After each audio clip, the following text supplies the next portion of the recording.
नमस्कार, आपण पाहता एसबीएन मराठी। मी आहे आपल्या सोबत वैष्णवी भस्मे। एक नजर टाकूयात आजच्या हेडलाईन्सवर। हेडलाईन प्रायोजक लक्ष्मीनारायण सुपर स्पेशालिटी हॉस्पिटल। सर्व अत्याधुनिक सुविधा, 24 तास अत्यावश्यक सेवा।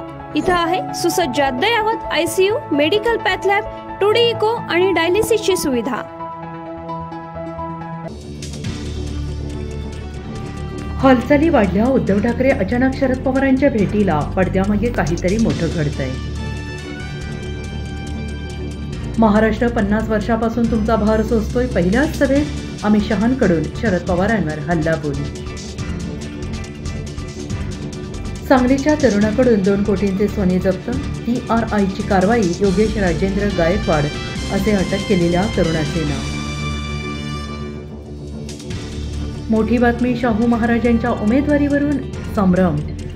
नाना पटोलेंच्या दाव्यानंतर संजय राऊत मैदानात म्हणाले, कोल्हापूरची जागा आमची।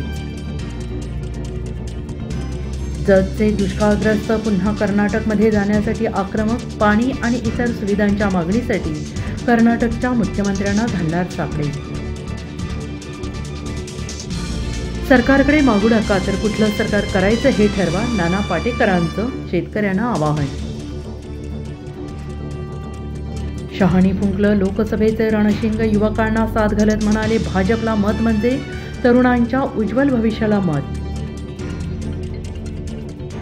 अजित पवार कार्यकर्त्यांना म्हणाले, मनात किंतु बाळगू नका, आता आमच्या सगळंच फाटलंय। तर सुप्रिया सुळे म्हणाल्या, कुटुंबात फूट पडलीच नाही। मोठी बातमी। लोकसभा निवडणुकीसाठी 7 टप्प्यात मतदानाची शक्यता। 14-15 मार्चला तारखा जाहीर होणार। मला कधीही अटक होण्याची शक्यता। सरकारचा अहवाल देखील तयार। जेलमध्ये टाकलं तर जेलमध्येही मोर्चा काढेल, मनोज जरांगे पाटील यांचा इशारा। हेडलाईन प्रायोजक लक्ष्मीनारायण सुपर स्पेशालिटी हॉस्पिटल। सर्व अत्याधुनिक सुविधा, 24 तास अत्यावश्यक सेवा। इथे आहे सुसज्ज अद्ययावत ICU, medical path lab, 2D echo आणि डायलिसिसची सुविधा।